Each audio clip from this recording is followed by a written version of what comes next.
Very well, and SMB continues right here driving businesses together. You're watching Smart 24 TV. I'm Rita Kawanyoro, and we're still on the NRM Day celebrating its achievements, perhaps the challenges there to improve.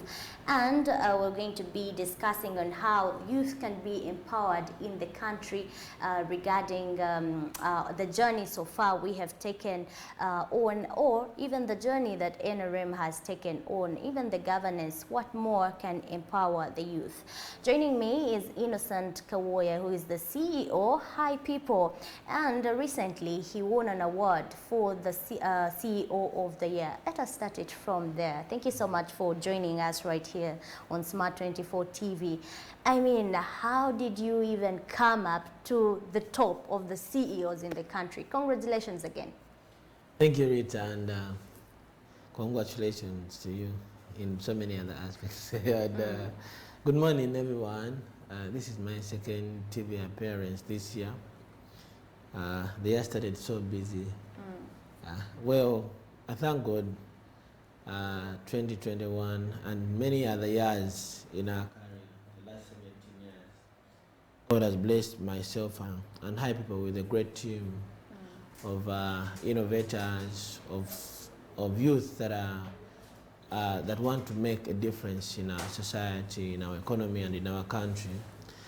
So yes, thanks for the congratulations. We still celebrate it. Maybe soon I'll begin putting on T-shirts that have CEO of the Year tagged somewhere. Yeah, because this celebration is one of its kind. Okay. For the record, it's the first ever award I received myself as a leadership award.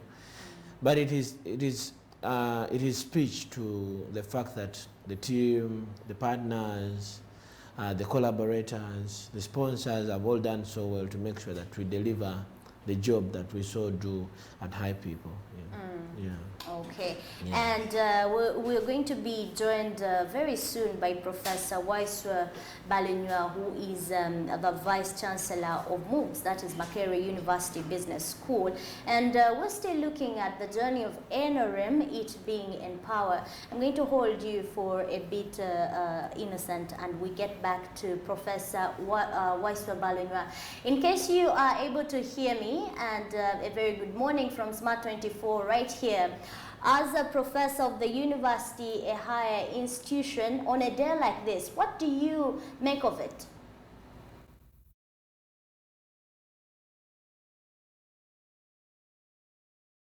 Those viewers, first of all, I'm not a vice chancellor. I'm a principal of Makerere University Business School, a leading business school not only in this country but in the region.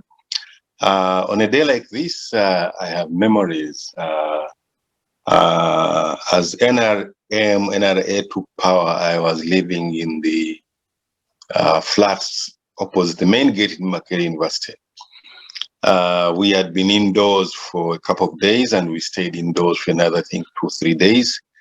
And yeah, I must say it was a very interesting operation as we saw soldiers come in who were not really dressed as soldiers, because some of them were in ordinary clothes, but that was what was known then as the ragtag army that took power in 1986. So many years later on, I think it's time to celebrate and say, yes, this is what we've done, and also time to reflect on those things that have not been done. Yeah, so there's a lot have been achieved, and possibly some opportunities missed. Yes.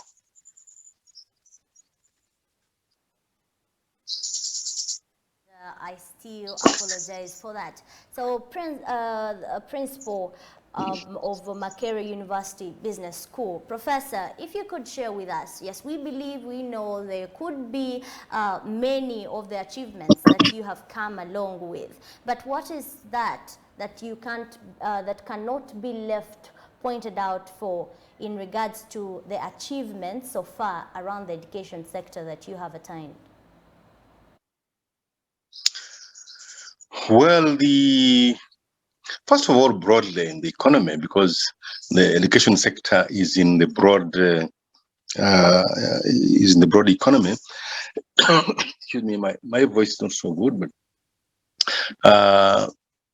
what has the country achieved in terms of the economy? We've achieved a lot of what I would call economic stability. I pay respect to the late Professor Emmanuel Mutebile, who passed on early this week. Because he's the architect of the current economic environment in this country. When he became the permanent secretary, Minister of Planning, and subsequently when these two ministries were joined, and he became the permanent secretary, Minister of Planning, at the same time the secretary treasurer in the Ministry of Finance. He initiated policies that today we see as the policies that have given this country the economic stability, that have given this country the growth that we've seen, and even subsequently in the education sector, the liberalization of the economy led to the liberalization of the economy of the education sector, which has seen a tremendous change in the sector since then. So what has happened is that in the higher education, we had one university, Makerere University. And 1987, I think, the Islamic University was established. And thereafter, when government allowed private students in government universities, the institutions grew tremendously. I recall when I was the dean of the Faculty of Commerce in 1991, in Makerere University, I had about 220 students.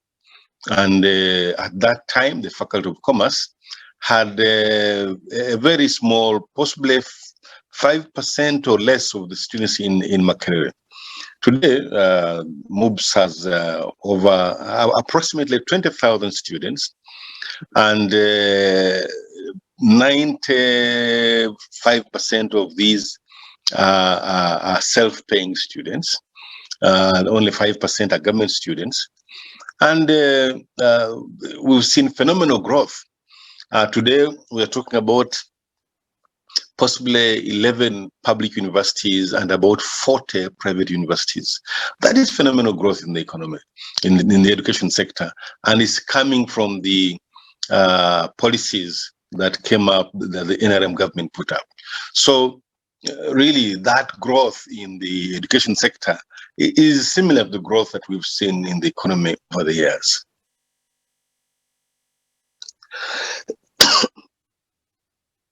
Students, it's not, it doesn't come with ease, is though the 5% that you say from government or the government, does that give us hope, or what does that even tell in regards to government offering public services to the people or to the citizens or even to the youth in regards to students? What can you say about the 5%? To me, it's a big difference compared to, to the 20,000 students. Well, there is a lot of confusion in the minds of people, I must say. The government of Uganda agreed to have private sector-led growth. And this is what you've seen, that largely what is happening around the economy is that government has a very small role in the economy. True, government has proceeded to establish universities. Like I said, I think there are now 11 private public universities, and I think the policy of government is to have a university literally in every region. So there's been a tremendous growth, but 5% of 20,000, is a big number, I must say. So what government did was it allowed its own institutions to have private students, and today we have the loan scheme from government, which is helping many other people, especially in science, to join the university. There are also some other schemes, but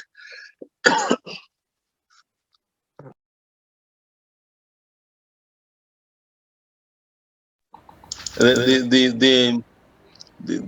the government has provided infrastructure in most of these institutions. And what it is saying is that those who are capable of making a contribution to pay for fees, let them pay for it. And what you've seen today is that at that time in Makerere, there are about 4,000 students.